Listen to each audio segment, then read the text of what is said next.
अंतरवास बहुत मुस्काई, ब्रह्म फूला मृग सिंगारे। पावन शब्द धन गुरु रामदास जी का पावन रसना तो उच्चारण किया होया नट नारायण राग के अंदर धन गुरु अर्जन देव जी ने इस पावन शब्द को गुरु ग्रंथ साहिब जी के 982 अंग के दर्ज किया है। इस पावन शब्द के राही धन गुरु महाराज जी ने सानू ये दसिया है, गुर शरण प्रभु रखवारे राम। हे मेरे वाहिगुरु जी, जदों असी गुरु की शरण लै लैंदे हां ते फिर तो आप साडी राखी करता है। इस दे लई गुरु महाराज जी ने एक बड़ा सुंदर दृष्टांत दिता सी। जिस वक्त एक हाथी नूं कंदुए ने ग्रस लिया, पकड़ लिया ते उसने अपने गुरु की शरण का आसरा लैके परमात्मा नूं याद किया। इस तंदुए दियां तारां सुदर्शन चक्कर दे नाल वड़ दित्तियां ते हाथी नूं आजाद करवा लिया सी। इतना बड़ा महात्मा है गुरु की शरण का। फिर अगे गुरु महाराज जी रहमत करते सन, प्रभु के सेवक बहुत अत निके भी जिहड़े रब के सेवक हुंदे ने, नाम जपण वाले वो बड़े चंगे हुंदे हन। मन श्रद्धा कार हर तारे, क्योंकि वो मन दे विच श्रद्धा करके हरि परमात्मा नूं धारण करके रखते ने। मेरे प्रभ श्रद्धा भगत मन पावे, क्योंकि मेरे वाहिगुरू नूं श्रद्धा वाली जिहड़ी भगती है ना, ये चंगी लगदी। जन की पैज सवारे जिहड़ा श्रद्धा वाली भगती करदा फिर उनकी इज्जत आप रखदा है। हर हर सेवक सेवा लागे, जिहड़ा सेवक बन के सेवा दे विच लगदा है वो वाहिगुरू वाहिगुरू करदा है। सब देखे ब्रह्म पसारे, ये उन्होंने सब तो पहली अवस्था प्राप्त होती है कि जितना भी पसारा है वो जदों पसारे नूं वेखदा है तो उस प्रभु परमात्मा नूं याद करता है भी वाहिगुरू ये सारा कुछ तेरा ही बनाया होया है, किसी मनुख का कुछ नहीं बनाया। एक पुरख एक नजरी आवे, इस तरह एक अकाल पुरख वाहिगुरू जो सारियां नूं बनाउण वाला है, उनकी निगाह दे विच वो अकाल पुरख वाहिगुरू उन्हां रचनावां दे विचों दिसण लग जांदा है जिहड़ियां उस वाहिगुरू दीयां रचनावां बनाईयां होईयां हन। सब एका नज़र निहारे ते फिर वो आप भी सारियां नूं इक्को ही निगाह दे नाल वेखदा, किसी नूं वैरी नहीं समझदा, किसी नूं मित्र नहीं समझदा, सारियां दे नाल इक्को भाव रखदा है। हर प्रभु ठाकुर रविया सब ठाई, सब चेरी जगत संभारे। वो परमात्मा भी सानू सारियां नूं संभाल रहा है ते सारियां दे विच रलिया। आप दयाल दया दान देवै। मनुख दा जिहड़ा धर्म है इसकी मां दया है। जे मनुख दे अंदर दया हैगी है ते वो धार्मिक होएगा, जिस दे अंदर दया नहीं वो धार्मिक नहीं हो सकता। विच पाथर कीरे कारे, वो प्रभु परमात्मा वेखो जिवें पत्थर दे विच कीड़ा हुंदा है ते उहनूं रोजी रोटी दे रिहा, संभाल रिहा है, इस तरह परमात्मा सानू सारियां नूं संभाल रिहा है, सानू सारियां नूं रोजी रोटी दे रिहा है। सानू अपना धर्म छड्ड के रोटी रोजी दे पिछे अपना धर्म नहीं खराब करना चाहिए, अपना धर्म नहीं बिगाड़ना चाहिए। अगे चौथी पौड़ी तो अज दियां विचारां आपां ने प्रारंभ करनियां ने। गुरु महाराज जी रहमत करदे ने, अंतरवास बहुत मुस्काई, ब्रह्म फूला मिर्ग संगारे। जो कुछ भी है मनुख के अंदर है, मनुख को जो भी प्राप्ति होनी है अपने अंदरों ही प्राप्ति होनी है।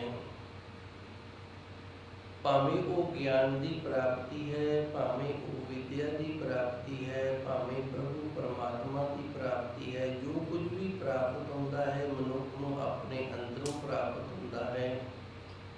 इस दे लई गुरु महाराज जी ने एक बड़ा सुंदर दृष्टांत दिता है, अंतरवास बहुत मुस्काई। एक मृग हुंदा है, इहदा ਕਾਲਾ ਹੁੰਦਾ ਹੈ। ਆਮ ਮਿਰਗ ਨੇ ਜਿਹੜੇ ਭੂਰੇ ਰੰਗ ਦੇ ਹੁੰਦੇ ਨੇ, ਪਰ ਇਹ ਕਾਲੇ ਰੰਗ ਦਾ ਮਿਰਗ ਹੁੰਦਾ ਹੈ। ਇਸ ਦੀ ਨਿਸ਼ਾਨੀ ਇਸ ਦਾ ਆਪ ਦਾ ਸਾਦਾ ਰੰਗ ਕਾਲਾ ਹੋਏਗਾ ਤੇ ਪਿੱਠੇ ਜਿਹੜੀ ਉੱਥੇ ਜਿਹੜੇ ਵਾਲ ਹੋਣਗੇ ਨਾ ਉਹ ਚਿੱਟੇ ਰੰਗ ਦੇ ਹੋਣਗੇ। ਇਸ ਮਿਰਗ ਦੀ ਇਹ ਨਿਸ਼ਾਨੀ ਹੁੰਦੀ ਹੈ। ਇਹਨੂੰ ਕਸਤੂਰੀ ਵਾਲਾ ਮਿਰਗ ਕਹਿੰਦੇ ਨੇ। ਇਹ ਪਹਾੜੀਆਂ ਦੇ ਵਿੱਚ ਹੇਮਕੁੰਟ ਸਾਹਿਬ ਵਾਲੇ ਪਾਸੇ ਸੰਗਤਾਂ ਜਾਂਦੀਆਂ ਨੇ, ਇਸ ਏਰੀਏ 'ਚ ਜ਼ਿਆਦਾ ਰਹਿੰਦਾ ਹੈ। ਅੰਤਰਵਾਸ ਬਹੁਤ ਮੁਸਕਾਈ, ਇਹਦੇ ਅੰਦਰ ਕਸਤੂਰੀ ਹੈ ਤੇ ਕਸਤੂਰੀ ਦੀ ਵਾਸਨਾ ਜਿਹੜੀ ਇਹ ਜਦੋਂ ਪੱਕ ਜਾਂਦੀ ਹੈ ਤੇ ਬੜੀ ਇਹਦੇ ਵਿੱਚੋਂ ਸਮੈਲ ਆਉਂਦੀ ਹੈ, ਬੜੀ ਖੁਸ਼ਬੂ ਛੱਡਦਾ ਹੈ। ਪ੍ਰਮਪੁੱਲਾ ਮਿਰਗ ਸੰਘਾਰੇ, ਪਰ ਇਹਨੂੰ ਇਸ ਗੱਲ ਦੀ ਸੋਝੀ ਨਹੀਂ ਕਿ ਇਹ ਸਮੈਲ ਤਾਂ ਮੇਰੇ ਅੰਦਰੋਂ ਆ ਰਹੀ ਹੈ। ਇਹ ਸਮੈਲ ਕਿੱਥੋਂ ਆ ਰਹੀ ਹੈ? ਇਹ ਲੱਭਦਾ ਹੋਇਆ ਇਹ ਪਹਾੜੀਆਂ ਨੂੰ ਸੁੰਘਦਾ ਫਿਰਦਾ। ਪਹਾੜੀਆਂ ਦੇ ਵਾਹਿਗੁਰੂ ਜੀ ਝਾੜੀਆਂ ਨੂੰ ਸੁੰਘਦਾ ਫਿਰਦਾ, ਝਾੜੀਆਂ ਦੇ ਵਿੱਚ ਸਿਰ ਮਾਰਦਾ ਫਿਰਦਾ, ਸਿੰਗ ਮਾਰਦਾ ਫਿਰਦਾ ਹੈ। ਇਸ ਦ੍ਰਿਸ਼ਟਾਂਤ ਦੇ ਨਾਲ ਗੁਰੂ ਮਹਾਰਾਜ ਜੀ ਰਹਿਮਤ ਕਰਦੇ ਨੇ, ਜੋ ਕੁਝ ਵੀ ਹੈ ਸਾਡੇ ਅੰਦਰ ਹੈ, ਅਸੀਂ ਆਪਣੇ ਅੰਦਰੋਂ ਹੀ ਉਸ ਪ੍ਰਭੂ ਪਰਮਾਤਮਾ ਦੀ ਨਾਮ ਰੂਪੀ ਸੁਗੰਧੀ ਨੂੰ ਪ੍ਰਗਟ ਕਰਨਾ ਹੈ। ਜਿਹੜਾ ਅਸੀਂ ਅੰਦਰੋਂ ਨਾ ਪ੍ਰਗਟ ਕਰਕੇ ਤੇ ਬਾਹਰੋਂ ਲੱਭਦੇ ਫਿਰਦੇ ਹਾਂ, ਫਿਰ ਸਾਡੀ ਹਾਲਤ ਨਾ ਜਿਹੜੀ ਇਸ ਮਿਰਗ ਵਰਗੀ ਹੈ। ਜਿਵੇਂ ਇਹ ਮਿਰਗ ਆਪਣੇ ਅੰਦਰ ਦੀ ਸੁਗੰਧੀ ਨੂੰ ਛੱਡਦਾ ਹੋਇਆ, ਨਾ ਮੰਨਦਾ ਹੋਇਆ ਤੇ ਇੱਕ ਭਰਮ ਦੇ ਵਿੱਚ, ਵਹਿਮ ਦੇ ਵਿੱਚ ਪੈ ਕੇ ਝਾੜੀਆਂ ਨੂੰ ਲੱਭਦਾ ਹੈ, ਅਸੀਂ ਵੀ ਫਿਰ ਬਾਹਰ ਇਹਨਾਂ ਜਿਹੜਾ ਇਹ ਝਾੜੀਆਂ ਦੇ ਵਿੱਚ ਲੱਭਣ ਦੀ ਤਰ੍ਹਾਂ ਰੱਬ ਨੂੰ ਬਾਹਰੋਂ ਲੱਭਦੇ ਹਾਂ। ਕੋਈ ਇਸ ਤਰੀਕੇ ਨਾਲ ਲੱਭਦਾ ਹੈ, ਘਰ ਬਾਹਰ ਛੱਡ ਕੇ ਜੰਗਲਾਂ 'ਚ ਚਲਾ ਜਾਂਦਾ ਹੈ। ਕੋਈ ਇਸ ਤਰੀਕੇ ਨਾਲ ਲੱਭਦਾ ਹੈ, ਉਹ ਦਿਗੰਬਰ ਹੋ ਜਾਂਦਾ ਹੈ। ਕੋਈ ਕਿਸੇ ਹੋਰ ਤਰੀਕੇ ਦੇ ਨਾਲ ਲੱਭਦਾ ਹੈ, ਬਾਹਰੋਂ ਲੱਭਦੇ। ਅੰਦਰੋਂ ਲੱਭਣ ਵਾਲੇ ਜਿਹੜੇ ਨੇ ਉਹ ਲੱਭ ਲੈਂਦੇ ਨੇ, ਜਿਹੜੇ ਬਾਹਰੋਂ ਲੱਭਣ ਵਾਲੇ ਨੇ ਉਹਨਾਂ ਨੂੰ ਨਹੀਂ ਮਿਲਦਾ, ਕਿਉਂਕਿ ਪਰਮਾਤਮਾ ਮਨੁੱਖ ਦੇ ਅੰਦਰੋਂ ਪ੍ਰਗਟ ਹੁੰਦਾ ਹੈ ਸਾਰਿਆਂ ਦੇ ਅੰਦਰ ਪ੍ਰਗਟ ਕਰਨਾ ਪੈਂਦਾ ਹੈ। ਜਿਵੇਂ ਦੁੱਧ ਦੇ ਵਿੱਚ ਮੱਖਣ ਹੈ, ਹੁਣ ਦਿਸਦਾ ਨਹੀਂ, ਇਹਨੂੰ ਇੱਕ ਤਰੀਕੇ ਦੇ ਨਾਲ ਪ੍ਰਗਟ ਕਰਨਾ ਪਏਗਾ। ਦੁੱਧ ਨੂੰ ਗਰਮ ਕਰਨਾ ਪਏਗਾ, ਜਾਗ ਲਾਣੀ ਪਏਗੀ, ਰਿੜਕਣਾ ਪਏਗਾ, ਫਿਰ ਕਿਤੇ ਜਾ ਕੇ ਮੱਖਣ ਤੇ ਫਿਰ ਉਸ ਤੋਂ ਘਿਓ ਬਣੇਗਾ। ਉਸੇ ਤਰ੍ਹਾਂ ਆਪਣੇ ਅੰਦਰੋਂ ਪ੍ਰਭੂ ਪਰਮਾਤਮਾ ਨੂੰ ਪ੍ਰਗਟ ਕਰਨ ਦਾ ਗੁਰੂ ਮਹਾਰਾਜ ਜੀ ਸੰਦੇਸ਼ ਦਿੰਦੇ ਨੇ, ਸਾਨੂੰ ਵਰਜਦੇ ਨੇ।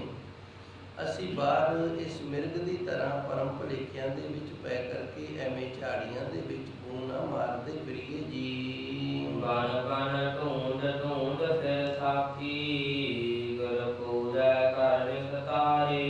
ਗੁਰੂ ਮਹਾਰਾਜ ਜੀ ਰਹਿਮਤ ਕਰਦੇ ਨੇ। ਬਨ ਦਾ ਇੱਥੋਂ ਦਾ ਜੰਗਲ, ਬਨ ਢੂੰਡ ਢੂੰਡ ਫਿਰ ਸਾਖੀ, ਜੰਗਲਾਂ ਦੇ ਵਿੱਚ ਲੱਭਦਿਆਂ ਹੋਇਆਂ ਥੱਕ ਜਾਈਦਾ ਹੈ, ਉੱਥੋਂ ਰੱਬ ਨਹੀਂ ਮਿਲਦਾ। ਗੁਰ ਪੂਰੇ ਘਰ ਨਿਸਤਾਰੇ, ਜੇ ਪੂਰਾ ਗੁਰੂ ਮਿਲ ਜਾਵੇ ਨਾ ਤੇ ਪੂਰਾ ਗੁਰੂ ਹੈ ਜਿਹੜਾ ਇਹ ਸਾਨੂੰ ਘਰ ਦੇ ਵਿੱਚ ਬੈਠਿਆਂ ਨੂੰ ਹੀ ਤਾਰ ਲੈਂਦਾ। ਨਿਸਤਾਰੇ ਦਾ ਅਰਥ ਹੁੰਦਾ ਮੁਕਤੀ ਹੋ ਜਾਣੀ, ਸਾਨੂੰ ਘਰ ਵਿੱਚ ਬੈਠਿਆਂ ਨੂੰ ਹੀ ਮੁਕਤੀ ਮਿਲ ਜਾਂਦੀ ਹੈ। ਮੈਂ ਇੱਕ ਵਾਰੀ ਇਸ ਚੌਥੀ ਪੌੜੀ ਨੂੰ ਦੁਬਾਰਾ ਫਿਰ ਆਪ ਜੀ ਦੀ ਸੇਵਾ ਵਿੱਚ ਹਾਜ਼ਰ ਕਰਾਂਗਾ। ਗੁਰੂ ਮਹਾਰਾਜ ਜੀ ਨੇ ਇੱਕ ਦ੍ਰਿਸ਼ਟਾਂਤ ਦਿੱਤਾ ਹੈ ਕਿ ਮਿਰਗ ਦੇ ਅੰਦਰ ਕਸਤੂਰੀ ਹੈ ਤੇ ਲੱਭਦਾ ਬਾਹਰ ਹੈ। ਉਸੇ ਤਰ੍ਹਾਂ ਅਸੀਂ ਵੀ ਜੰਗਲਾਂ ਦੇ ਵਿੱਚ ਲੱਭਦੇ ਹਾਂ ਤੇ ਉਹ ਪ੍ਰਭੂ ਪਰਮਾਤਮਾ ਹੈਗਾ ਸਾਡੇ ਅੰਦਰ ਹੈ। ਅੰਦਰ ਪਰਮਾਤਮਾ ਪ੍ਰਗਟ ਹੋਏਗਾ ਜੇ ਪਰਿਪੂਰਨ ਗੁਰੂ ਦੀ ਕਿਰਪਾ ਹੋ ਜਾਏਗੀ, ਸਾਨੂੰ ਪੂਰਾ ਗੁਰੂ ਮਿਲ ਜਾਵੇਗਾ। ਪੂਰਾ ਗੁਰੂ ਮਿਲ ਕੇ ਤੇ ਸਾਨੂੰ ਘਰ ਪਰਿਵਾਰ ਦੇ ਵਿੱਚ ਰਹਿੰਦਿਆਂ ਨੂੰ ਪਰਮਾਤਮਾ ਦੀ ਪ੍ਰਾਪਤੀ ਹੋ ਜਾਂਦੀ ਹੈ। ਹੁਣ ਪੂਰਾ ਗੁਰੂ ਕਿਹੜਾ ਹੈ ਉਹ ਅੱਗੇ ਪੰਜਵੀਂ ਪੌੜੀ ਦੇ ਵਿੱਚ ਦੱਸਦੇ ਹਨ ਜੀ। ਬਾਣੀ ਗੁਰੂ ਗੁਰੂ ਹੈ ਬਾਣੀ, ਵਿੱਚ ਬਾਣੀ ਅੰਮ੍ਰਿਤ ਸਾਰੀ। ਧੰਨ ਗੁਰੂ ਜੀ ਨੇ ਸਾਨੂੰ ਦੱਸਿਆ ਰੱਬ ਜੰਗਲ ਦੇ ਵਿੱਚ ਨਹੀਂ, ਸਾਡੇ ਅੰਦਰ ਹੈ। ਸਾਡੇ ਅੰਦਰ ਦਾ ਰੱਬ ਹੈ ਜਿਹੜਾ ਇਹ ਪਰਿਪੂਰਨ ਗੁਰੂ ਦੀ ਕਿਰਪਾ ਦੇ ਨਾਲ ਸਾਨੂੰ ਅੰਦਰੋਂ ਪ੍ਰਾਪਤ ਹੋਏਗਾ ਤੇ ਘਰ ਦੇ ਵਿੱਚ ਪਰਿਵਾਰ ਦੇ ਵਿੱਚ ਰਹਿੰਦਿਆਂ ਨੂੰ ਪ੍ਰਾਪਤ ਹੋ ਜਾਵੇਗਾ। ਹੁਣ ਪਰਿਪੂਰਨ ਗੁਰੂ ਮਹਾਰਾਜ ਜੀ ਰਹਿਮਤ ਕਰਦੇ ਨੇ। ਬਾਣੀ ਗੁਰੂ, ਧੰਨ ਗੁਰੂ ਗ੍ਰੰਥ ਸਾਹਿਬ ਜੀ ਦੀ ਸੰਪੂਰਨ ਬਾਣੀ ਹੈ ਜਿਹੜੀ, ਇਹ ਸਾਡਾ ਗੁਰੂ ਹੈ। ਬਾਣੀ ਗੁਰੂ, ਅਸੀਂ ਗੁਰਬਾਣੀ ਨੂੰ ਹੀ ਗੁਰੂ ਮੰਨਣਾ ਹੈ। ਪਹਿਲੋਂ ਗੁਰੂ ਮਹਾਰਾਜ ਜੀ ਨੇ ਇੱਕ ਬੜਾ ਸੁੰਦਰ ਦ੍ਰਿਸ਼ਟਾਂਤ ਦਿੱਤਾ ਹੈ ਹੁਣ ਗੁਰੂ ਮਹਾਰਾਜ ਜੀ ਕਿਰਪਾ ਕਰਦੇ ਨੇ, ਕਿਉਂਕਿ ਗੁਰਬਾਣੀ ਦੇ ਅੰਦਰ ਕਿਸੇ ਗੱਲ ਨੂੰ ਵੀ ਅਧੂਰਿਆ ਨਹੀਂ ਛੱਡਿਆ ਜਾਂਦਾ। ਜਿੱਥੇ ਗੁਰੂ ਮਹਾਰਾਜ ਜੀ ਨੇ ਕਿਰਪਾ ਕੀਤੀ ਨਾ, ਪੂਰਾ ਗੁਰੂ ਮਿਲੇ ਤੇ ਘਰ ਬੈਠੇ ਅਸੀਂ ਰੱਬ ਨੂੰ ਪਾ ਲੈਂਦੇ ਹਾਂ। ਤੇ ਹੁਣ ਦੱਸ ਤੇ ਦਿੱਤਾ ਵੀ ਪੂਰਾ ਗੁਰੂ ਮਿਲੇ ਤੇ ਪੂਰਾ ਗੁਰੂ ਹੈ ਕੌਣ।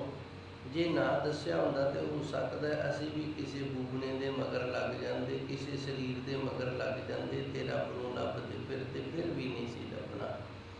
ਕਿਉਂਕਿ ਸਾਡੇ ਲਈ ਇਹੀ ਝਾੜੀਆਂ ਨੇ, ਜਿਵੇਂ ਮਿਰਗ ਦੇ ਲਈ ਜੰਗਲ ਦੀਆਂ ਝਾੜੀਆਂ ਨੇ ਨਾ, ਉਸੇ ਤਰ੍ਹਾਂ ਸਾਡੇ ਲਈ ਜਿਹੜੇ ਬੂਬਣੇ ਮਨਮੁਖ ਫਿਰਦੇ ਨੇ ਨਾ ਬਲਾਤਕਾਰੀ, ਇਹ ਝਾੜੀਆਂ ਨੇ। ਇਹਨਾਂ ਦੇ ਵਾਲੇ ਪਾਸੇ ਗੁਰਸਿੱਖ ਨੇ ਨਹੀਂ ਜਾਣਾ, ਇੱਧਰ ਮੂੰਹ ਨਹੀਂ ਮਾਰਨਾ।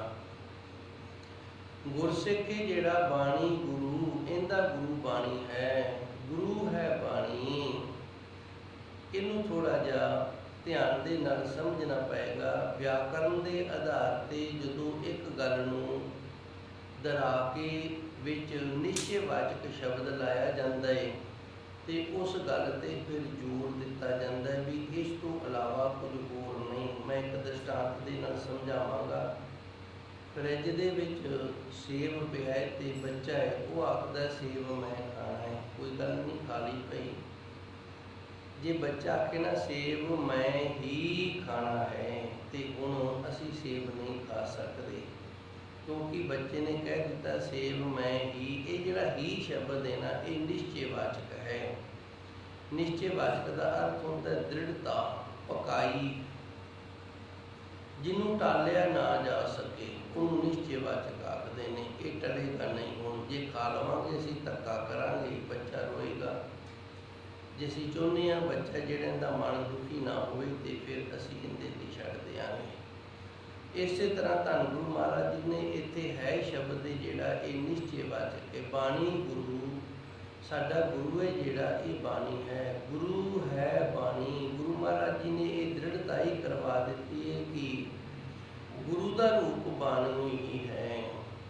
ਜੇ ਅੱਜ ਧੰਨ ਗੁਰੂ ਨਾਨਕ ਦੇਵ ਜੀ ਪੰਜ ਭੂਤਕ ਸਰੀਰ ਕਰਕੇ ਇੱਥੇ ਹੁੰਦੇ, ਵੈਸੇ ਵਿਆਪਕ ਨੇ ਹਰ ਥਾਂ ਤੇ ਉਹ ਹਾਜ਼ਰ ਨੇ। ਜੇ ਪੰਜ ਭੂਤਕ ਸਰੀਰ ਕਰਕੇ ਹੁੰਦੇ ਤੇ ਉਹ ਵੀ ਵੇਖੋ, ਉਹ ਸਮਾਂ, ਉਹ ਇਤਿਹਾਸ ਪੜ੍ਹੀਏ ਤੇ ਗੁਰੂ ਮਹਾਰਾਜ ਜੀ ਵੀ ਕਿਰਪਾ ਕਰਦੇ ਨੇ। ਸ਼ਬਦ ਦੇ ਨਾਲ ਹੀ ਉਦੋਂ ਸੰਗਤਾਂ ਨੂੰ ਪ੍ਰੇਰਿਆ ਕਰਦੇ ਸਨ। ਗੁਰੂ ਨਾਨਕ ਦੇਵ ਜੀ ਆਖਿਆ ਕਰਦੇ ਸਨ, ਬਾਲਿਆ ਰਬਾਬ ਵਜਾ ਬਾਣੀ ਆਈ ਆ। ਤੇ ਉਹ ਬਾਣੀ ਹੈ ਨਾ ਜਿਹੜੀ, ਉਹਨੂੰ ਗਾਇਨ ਕਰਕੇ ਸੰਗਤਾਂ ਨੂੰ ਸੁਣਾਇਆ ਕਰਦੇ ਸਨ। ਇਹੀ ਮਰਿਆਦਾ ਧੰਨ ਗੁਰੂ ਗ੍ਰੰਥ ਸਾਹਿਬ ਮਹਾਰਾਜ ਜੀ ਸੱਚੇ ਸਤਿਗੁਰ ਦੀ ਪਾਵਨ ਬਾਣੀ ਗਾ ਕੇ ਸੰਗਤਾਂ ਨੂੰ ਕਰਤਾਰਥ ਕੀਤਾ ਜਾਂਦਾ ਹੈ। ਬਾਣੀ ਗੁਰੂ, ਗੁਰੂ ਹੈ ਬਾਣੀ। ਵਿੱਚ ਬਾਣੀ ਅੰਮ੍ਰਿਤ ਸਾਰੀ। ਇਸ ਸੰਸਾਰ ਦੇ ਅੰਦਰ ਕਈ ਪ੍ਰਕਾਰ ਦੇ ਅੰਮ੍ਰਿਤ ਹੈ। ਸਾਡੀ ਸੰਤਾਨ ਜਿਹੜੀ, ਇਹ ਵੀ ਇੱਕ ਅੰਮ੍ਰਿਤ ਹੈ। ਧਨ ਦੌਲਤ ਜਿਹੜੀ, ਇਹ ਵੀ ਇੱਕ ਅੰਮ੍ਰਿਤ ਹੈ। ਗਿਆਨ ਹੈ ਜਿਹੜਾ, ਇਹ ਵੀ ਇੱਕ ਅੰਮ੍ਰਿਤ ਹੈ। ਜੇ ਮਨੁੱਖ ਦੇ ਅੰਦਰ ਗਿਆਨ ਨਾ ਹੋਵੇ, ਸੋਝੀ ਨਾ ਹੋਵੇ, ਤੇ ਸਮਾਜ ਫਿਰ ਉਹਨੂੰ ਦਤਕਾਰ ਦਿੰਦਾ ਵੀ ਇਹ ਕਮਲਾ ਹੈ, ਸਿਆਣਾ ਨਹੀਂ, ਇਹਦੇ ਤੋਂ ਵਰਤਾਓ ਜਿਹੜਾ ਉਹ ਬੰਦ ਕਰ ਦਿਓ। ਇਸ ਤਰ੍ਹਾਂ ਆਖਦੇ ਨਾ ਆਪਾਂ। ਤਾਂ ਕਰਕੇ ਗੁਰੂ ਮਹਾਰਾਜ ਜੀ ਨੇ ਇੱਥੇ ਕਿਰਪਾ ਕੀਤੀ ਹੈ ਕਿ ਜਿਤਨੇ ਵੀ ਸੰਸਾਰਿਕ ਸੁੱਖ ਨੇ, ਜਿਨ੍ਹਾਂ ਦਾ ਸਾਨੂੰ ਸੰਸਾਰ ਦੇ ਵਿੱਚ ਰਹਿਣ ਕਰਕੇ ਸੁੱਖ ਦੀ ਪ੍ਰਾਪਤ ਹੁੰਦੀ ਹੈ ਤੇ ਜਿਸ ਦੇ ਨਾਲ ਸਾਡੀ ਮੁਕਤੀ ਹੋਣੀ ਹੈ ਨਾ, ਇਹ ਸਾਰੇ ਅੰਮ੍ਰਿਤ ਨੇ ਜਿਹੜੇ, ਇਹ ਸਾਨੂੰ ਗੁਰਬਾਣੀ ਦੇ ਵਿੱਚੋਂ ਹੀ ਮਿਲਣੇ ਨੇ। ਗੁਰਬਾਣੀ ਨੂੰ ਜਦੋਂ ਅਸੀਂ ਪੜ੍ਹਾਂਗੇ, ਗੁਰਬਾਣੀ ਨੂੰ ਵਿਚਾਰਾਂਗੇ, ਗੁਰਬਾਣੀ ਤੋਂ ਸਾਨੂੰ ਗਿਆਨ ਪ੍ਰਾਪਤ ਹੋਏਗਾ। ਬਾਣੀ ਮੰਤਰ ਮਹਾਂਪੁਰਖਣ ਕੀ ਮਨੇ ਉਤਾਰਨ ਮਾਨ ਕੋ। ਜੇ ਕਿਤੇ ਸਾਨੂੰ ਲੱਗੇ ਨਾ ਸਾਡੇ ਮਨ ਦੇ ਵਿੱਚ ਹੰਕਾਰ ਹੈ, ਤੇ ਗੁਰੂ ਮਹਾਰਾਜ ਜੀ ਰਹਿਮਤ ਕਰਦੇ ਨੇ, ਬਾਣੀ ਮੰਤਰ ਹੈ, ਇਹਨੂੰ ਵਾਰੀ ਵਾਰੀ ਪੜ੍ਹ ਤੇ ਤੇਰੇ ਅੰਦਰ ਦਾ ਮਾਨ ਹੈ ਜਿਹੜਾ ਦੂਰ ਹੋ ਜਾਏਗਾ, ਹੰਕਾਰ ਦੂਰ ਹੋ ਜਾਏਗਾ।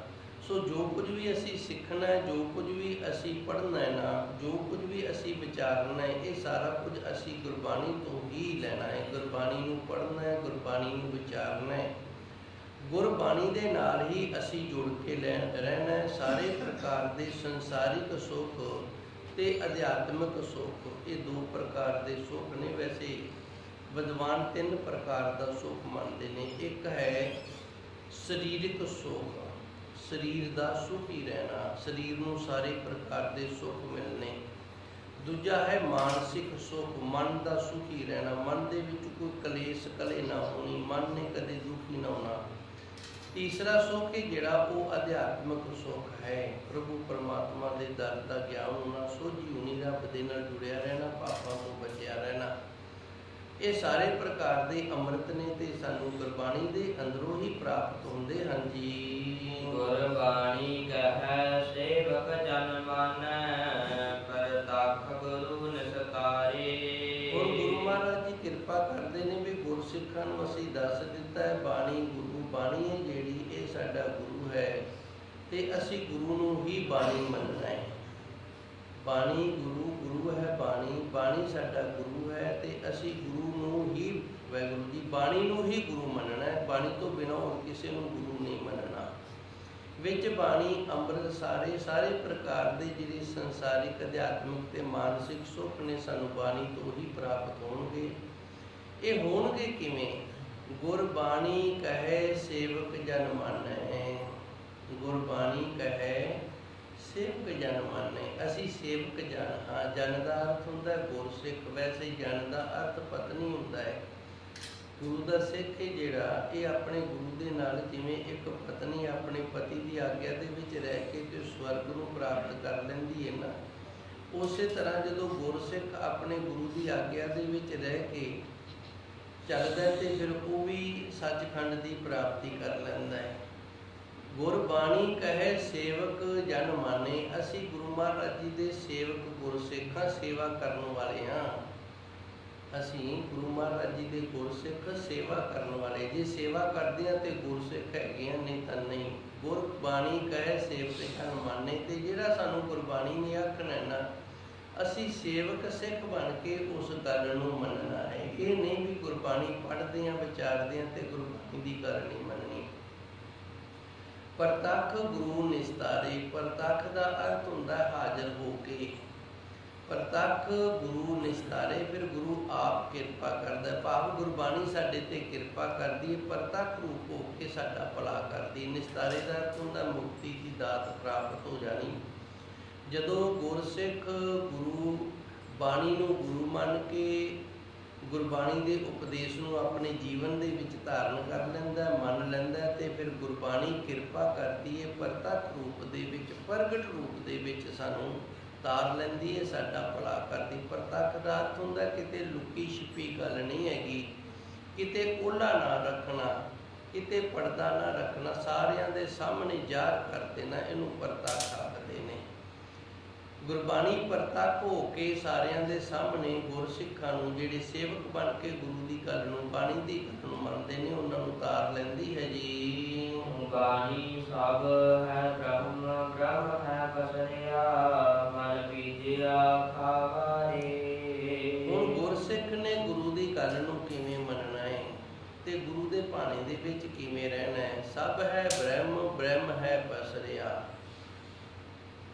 ਇਹਨੂੰ ਬੜਾ ਡੂੰਘਾਈ ਦੇ ਨਾਲ ਸਮਝਣਾ ਪੈਣਾ ਹੈ। ਅੱਗੇ ਗੁਰੂ ਮਹਾਰਾਜ ਜੀ ਨੇ ਇੱਕ ਦ੍ਰਿਸ਼ਟਾਂਤ ਵੀ ਦਿੱਤਾ, ਉਹਦੇ ਨਾਲ ਬੜੀ ਸਮਝ ਆ ਜਾਏਗੀ। ਗੁਰੂ ਮਹਾਰਾਜ ਜੀ ਆਪ ਹੀ ਕਿਰਪਾ ਕਰਦੇ ਨੇ, ਕੋਈ ਨਾ ਕੋਈ ਦ੍ਰਿਸ਼ਟਾਂਤ ਦੇ ਦਿੰਦੇ ਨੇ ਵੀ ਜਦੋਂ ਗੁਰਸਿੱਖ ਪੜ੍ਹੇਗਾ ਉਸ ਦ੍ਰਿਸ਼ਟਾਂਤ ਤੋਂ ਫਿਰ ਉਹਨੂੰ ਪਤਾ ਲੱਗ ਜਾਵੇ ਵੀ ਗੁਰਸਿੱਖ ਨੇ ਗੁਰੂ ਮਹਾਰਾਜ ਜੀ ਦੇ ਹੁਕਮ ਦੇ ਵਿੱਚ, ਭਾਣੇ ਦੇ ਵਿੱਚ ਕਿਵੇਂ ਰਹਿਣਾ ਹੈ। ਸਭ ਹੈ ਬ੍ਰਹਮ। ਇਹ ਜੋ ਕੁਝ ਵੀ ਅਸੀਂ ਵੇਖਦੇ ਹਾਂ ਇਹ ਬ੍ਰਹਮ ਹੈ, ਭਾਵ ਪਰਮਾਤਮਾ ਦਾ ਰੂਪ ਹੈ, ਜਿਹੜਾ ਪਰਮਾਤਮਾ ਨੇ ਬਣਾਇਆ ਹੈ, ਇਹ ਪਰਮਾਤਮਾ ਦਾ ਹੀ ਰੂਪ ਹੈ। ਸਭ ਹੈ ਬ੍ਰਹਮ, ਬ੍ਰਹਮ ਹੈ ਪਸਰਿਆ, ਕਿਉਂਕਿ ਸਾਰਾ ਪਸਾਰਾ ਉਸ ਬ੍ਰਹਮ ਦਾ ਹੈ।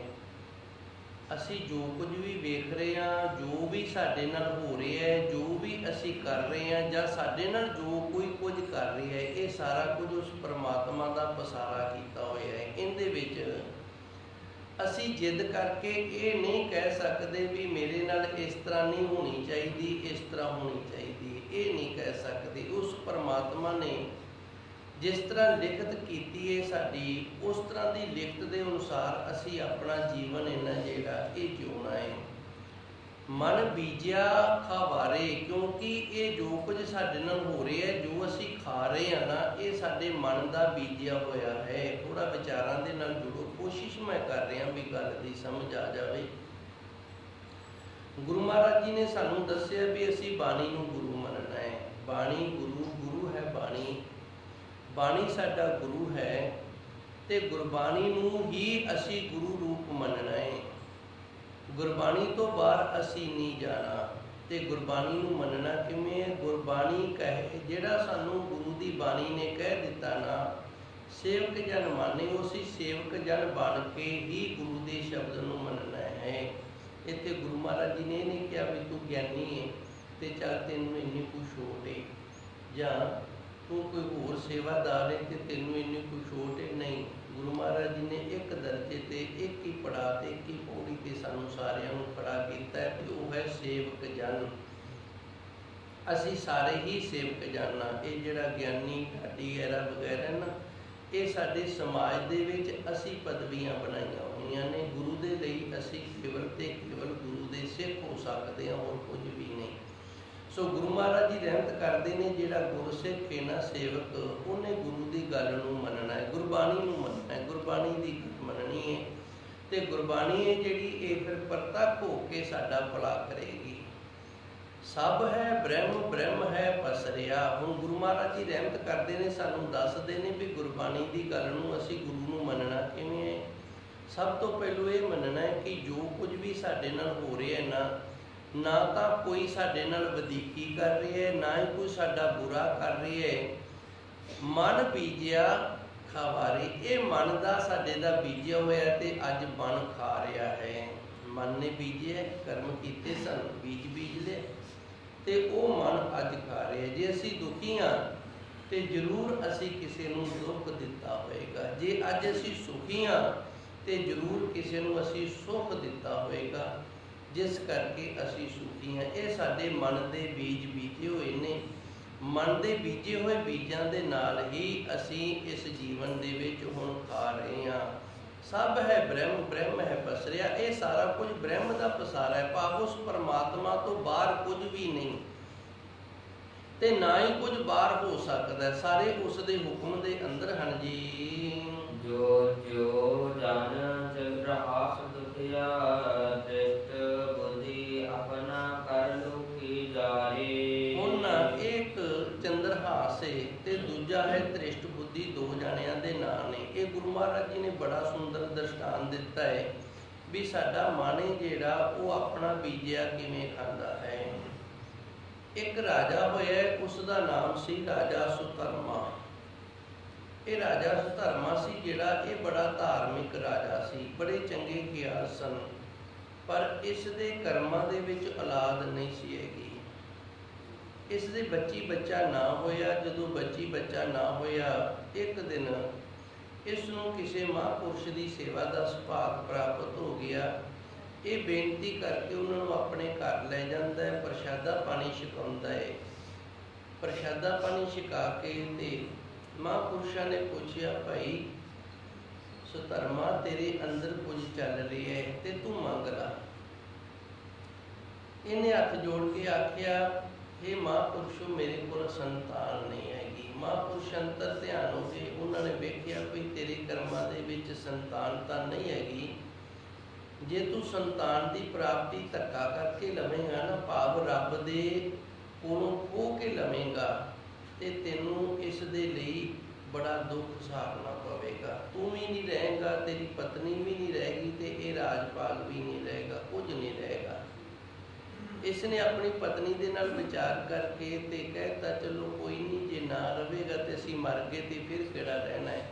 ਉਵੇਂ 4 ਦਿਨ ਹੋਰ ਜੀ ਲਾਂਗੇ, ਉਵੇਂ 4 ਦਿਨ ਪਹਿਲੂ ਮਰ ਜਾਵਾਂਗੇ, ਪਰ ਸਾਨੂੰ ਤਾਂ ਪੁੱਤਰ ਹੀ ਚਾਹੀਦਾ ਹੈ। ਮਹਾਂਪੁਰਸ਼ਾਂ ਨੇ ਇਹਨੂੰ ਵਰ ਦੇ ਦਿੱਤਾ। ਸਮਾਂ ਪਾ ਕੇ ਬੱਚੇ ਨੇ ਜਨਮ ਲੈ ਲਿਆ।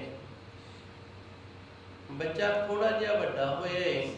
ਜਦੋਂ ਵੱਡਾ ਹੋਇਆ ਤੇ ਕਿਸੇ ਗੁਆਂਢੀ ਰਾਜੇ ਨੇ ਇਹਦੇ ਤੇ ਆਕਰਮਣ ਕਰ ਦਿੱਤਾ ਹੈ। ਆਕਰਮਣ ਕਰਕੇ ਇਹਦਾ ਫੌਜ ਜਿਹੜੀ ਉਹ ਮਾਰੀ ਗਈ, ਇਹ ਰਾਜਾ ਵੀ ਮਾਰਿਆ ਗਿਆ ਤੇ ਰਾਜਪਾਲ ਸਾਰਾ ਇਸ ਦਾ ਖੁਸ਼ ਗਿਆ। ਇਹਦੀ ਪਤਨੀ ਆਪਣੇ ਪਤੀ ਦੇ ਨਾਲ, ਭਾਵ ਰਾਣੀ ਹੈ ਜਿਹੜੀ, ਉਹ ਵੀ ਸਤੀ ਹੋ ਗਈ ਹੈ।